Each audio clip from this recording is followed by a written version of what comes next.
Chapter 1. Confessing to 21 Crimes. No cap. Alright, so this is 100% real, but my homies, they thought I was straight up tripping. Like actually losing it. I told them everything, every wild story, every detail, the whole movie, but they thought I had just fried my brain on LSD. Nah, this was different. Jesus himself pulled up and saved me from a bad trip on Friday night, January 16th, 1970. Dude literally told me, "Bro, what you're going through, that's nothing compared to hell." And that was it. I saw the light, literally. I flipped the script and decided to start fresh. No more crime, no more drugs, no more wild nights, fast cars, or clout chasing. I got born again. But hold up. There was a problem. I still had all this stolen stuff.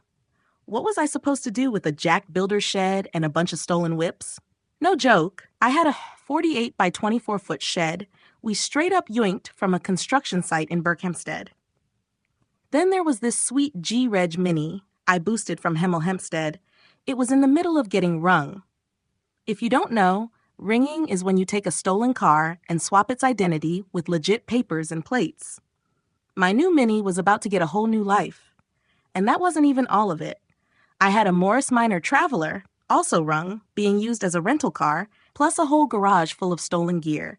Air compressors, welding kits, spray guns, a trolley jack, you name it. I even had oscilloscopes, aviometers, and stolen color TVs. My garage setup was stacked. Oh, and get this. I had a Citroen DS chilling in the stolen builder's shed, which I got in a trade for a color TV. Sounds like a solid deal, right? Except that TV was stolen from a retirement home. Yeah, Redfields in Winslow, Buckinghamshire. Not my proudest moment. And just for fun, I had 2 speedboat engines, ready for summer 70. I was living the high life, and yeah, it was all thanks to boosting whatever I wanted. My whole plan was to get a caravan, a speedboat, jet skis, scuba gear, flashy cars, motorbikes, and the freshest fits, all through stealing. But then boom, Jesus showed up and called me by name. And that was it. Game over. I left it all behind. What do you do with stolen goods when you turn Christian? God didn't just dip after pulling me out of my old life. He came through again, a whole year later. I had no clue what to do with all my stolen goods, but he had a plan. Looking back, I know I was covered by his grace the whole time. The CID pulled up. So one evening in late 1971, I was chilling in my kitchen at 37 Finmere Crescent, when bang, bang, bang. Someone knocks on the door. 2 dudes step in, Detective Constable Robson and some younger guy. Robson hits me with, "You're charged with stealing a color TV. Will you come down to the station for a statement?" I didn't even flinch. I knew exactly what I had to do. I saw God's hand in all this, so I just let it play out. I told him to take a seat and said, "Yeah, I did it." And bro, Robson was low-key relieved. He later admitted he thought I'd be a tough one, but nah, I was just keeping it real. I told them I'd go to the station, no problem, but first I had some things to say. I spilled everything, all my crimes, and I made it clear they never would have caught me if I hadn't confessed. This wasn't about getting off easy.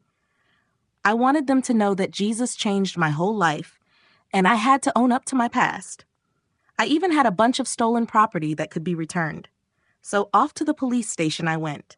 Spent the whole evening writing statements, listing all my crimes. And yeah, I got locked up that night. No biggie.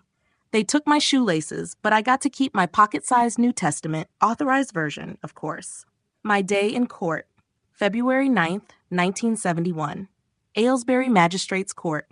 I faced 2 burglary charges and 1 theft charge, and I even asked for 21 other crimes to be considered. All of them were from my post-Borstal days, September 67, January 70. Most people would have gotten a lawyer, but I was like, nah, I got this. With my track record, probation, Borstal training, it was obvious I'd be sent to prison. And honestly, I was fine with that. I deserved it. I knew God was in control, and if I had to go to prison, then maybe he wanted me there to spread the gospel. I even made plans, told my people that if I got locked up, my rebuilt mini Traveler should go to Barry Crown. Whatever happened, I knew there was a reason behind it. A good friend, Peter Murray, was worried about my court case and told me to get some written testimonials from Christian friends. He even wanted to show up and vouch for me.